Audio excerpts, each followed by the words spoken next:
2 साल पहले एक वीडियो बनाई थी कि 2022 और 2023 में जो जो लोग स्विच मार रहे हैं, मेरी एक बात का हमेशा याद रखना, नई कंपनी में अपने किसी भी कलीग के साथ अपनी सैलरी या अपना डेजिग्नेशन या अपना बैंड मत शेयर करना। उस टाइम पे इस बात की इंपॉर्टेंस समझ नहीं आई।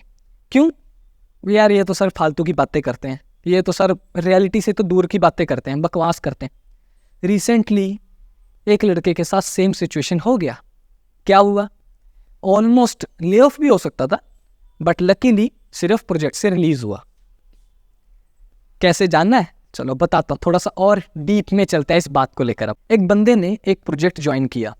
अब जो वो प्रोजेक्ट उसने ज्वाइन किया, तब वहां पे जाके उसको पता चला कि वहां पे बहुत सारे लोग इस प्रोजेक्ट में नए आए हैं। तो यहाँ पे इस प्रोजेक्ट में अभी कोई हायरार्की नहीं है, बिकॉज ये प्रोजेक्ट स्क्रैच से बना है। यहाँ पे सिर्फ जो पुराने लोग हैं वो सिर्फ 2 ही लोग हैं, 3।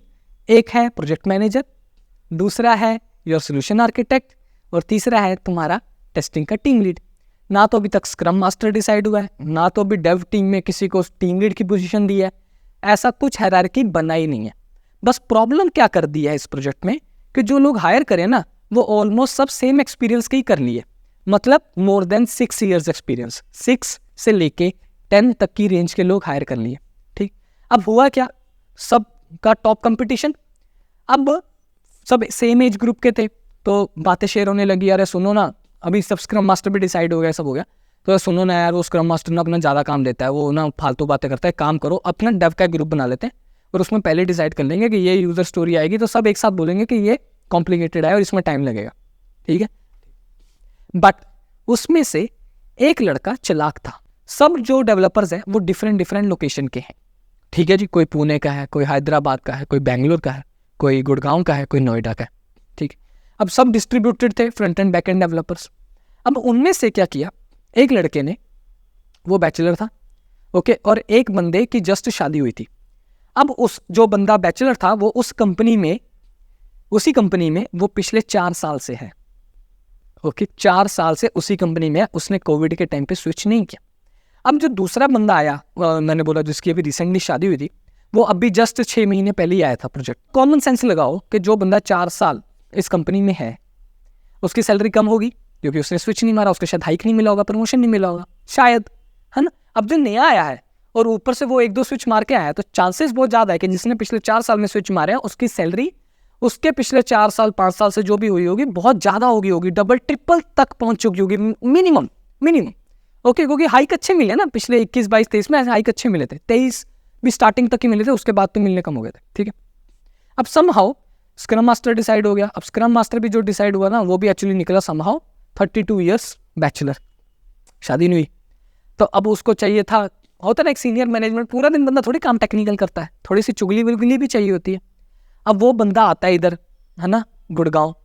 अब गुड़गांव जाके जिसके घर पे रुकता है वो भी था बैचलर, तो रोक लिया। अब सारी दुनिया को क्या बोला कि भाई मुझे कंपनी ने भेजा, जबकि आया कहाँ से था, खुद के पैसों से आया था, और ये देखने आया था कि उधर जितने भी लोग रहते हैं, है ना, वो फ्रंट एंड बैक एंड या टेस्टर जो भी लोग हैं वो कैसे हैं, क्योंकि सारी टीम कहाँ बैठती है, हैदराबाद में।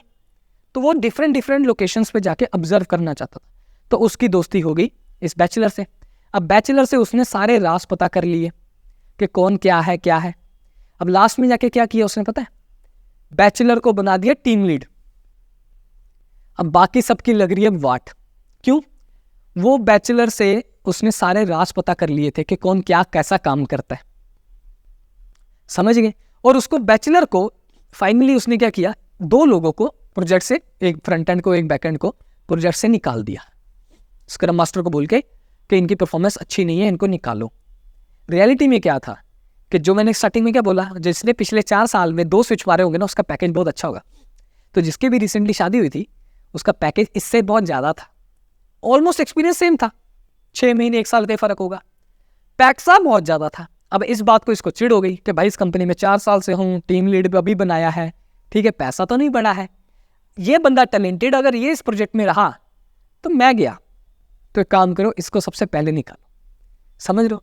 तो कभी भी किसी भी कंपनी में हो, आप भी किसी भी प्रोजेक्ट में हो, जब आप ज्वाइन करो ना, या तो देखो कई बार होता है फ्रेंड सर्कल वैसा बन जाता है कि आपको बताना पड़ता है, तो कोशिश करो एक हल्का सा पैकेज कम बताओ या डेजिग्नेशन कम बताओ। कई बार क्या होता है, कुछ कंपनीज में ना आपके डेजिग्नेशन के हिसाब से आपकी जो सैलरी रेंज होती है वो डिसाइडेड होती है, और 90% लोगों को पता होता है कि यहाँ पे एवरेज तो मिलती है, तो वो बताओ ही मत, सीधी बात, क्योंकि डेजिग्नेशन और रोल में फ़र्क होता है। ये बात याद रखना, जो ऑफर लेटर पे आएगा वो डिफरेंट मिलेगा, और जो आपको कंपनी में काम कर रहे होगे उसका कुछ अलग मिल सकता है, प्रोजेक्ट का कुछ अलग मिल सकता है। तो कभी भी सच नहीं बताना। इन शॉर्ट, सैलरी तो दूर की बात है, हमेशा लो रखना। ओके, सामने वाले को हमेशा ये फीलिंग में आने नहीं देना कि भाई मेरा तेरे से पैकेज ज़्यादा है, हमेशा यही रोना है मेरा तेरे से कम है। समझ गए? जो मैं अपना एक सिनेरियो बताता हूँ पर्सनल। मैंने जब करियर स्टार्ट किया था, मेरी एक फ्रेंड थी, ओके, TCS में साथ में थे, फिर एक दूसरी कंपनी में स्विच मारा, तो हमने सैलरी बताई थी स्टार्टिंग में कि भाई हम स्टार्टिंग है 3.5 लाख की सैलरी से 5-10% हाइक से क्या एक्सपेक्ट करते हो, बताते थे। द मोमेंट हमारा 6.5-7 का पैकेज हो गया था ना, तब उसके बाद सैलरी के बारे में बात करनी बंद, कभी नहीं करी। बिकॉज क्या होता है ना, पहली बात वो वहाँ के लोकल थे, मैं आउटसाइडर था, मेरा रेंट का खर्चा बहुत ज़्यादा था और दूसरे एक्सपेंसेस भी बहुत ज़्यादा थे। तो वो सामने वाला यही सोचता है, अरे यार तुझे ना TCS में A बैंड मिला था, ओ तेरा 3,000 ज़्यादा बढ़ गया मेरे से, वाह यार सही है। उसको क्या है, काम तो मैं भी करता हूँ, है ना, नॉलेज तो मेरे में भी ज़्यादा है, तुमको क्यों मिला? ठीक है, इनमेच्योरिटी थी उस टाइम। अभी रिसेंटली जोमेटो वाली रील वायरल हुई, राइट? एक लड़की ने जोमेटो से भी ऑर्डर किया और स्विगी से भी ऑर्डर किया।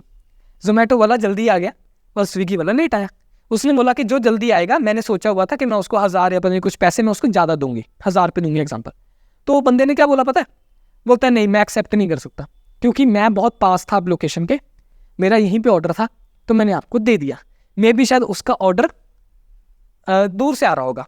द मोमेंट वो आया, उसको जानता था, बोलता है कि नहीं आप उसको दे दो, क्योंकि मैं हूँ बैचलर, ओके, मेरे खर्चे बहुत कम हैं। वो शादीशुदा है, वो उसका पेरेंट फैमिली वाला पर्सन है, उसके खर्चे ज़्यादा होंगे। होते हैं कुछ अच्छे लोग, बट कॉर्पोरेट में आपको अच्छे लोग नहीं मिलेंगे ज़्यादा टाइम, और स्पेशली जब आप कंपनी स्विच कर रहे हो, स्पेशली उस टाइम पे तो बहुत ध्यान रखना। उस कंपनी में सेटल हो गए, सब डेजिग्नेशंस हो गई हैं, सेटल्ड है, सब प्रोजेक्ट्स है, सब अच्छा कर रहे हैं, that is different thing. But जब तक नहीं हुए हैं, नेवर शेयर यार, वो बैक फायर करेगा 100%, आज नहीं तो कल करेगा ही करेगा। ओके, तो इस वीडियो में सिर्फ इतना ही। ऐसी और रियल लाइफ एक्सपीरियंसेस सुनने के लिए चैनल सब्सक्राइब कर लेना। होपफुली आपको वीडियो बोरिंग नहीं लगी और कुछ अच्छा सीखने को मिला होगा। और आपसे मेरे से 1-to-1 बात करनी है, then you can do it on Topmate. I am available 1 guidance per day only. ठीक है, तो इस वीडियो में सिर्फ इतना ही, चलता हूँ, दुआ में रखना, बाय।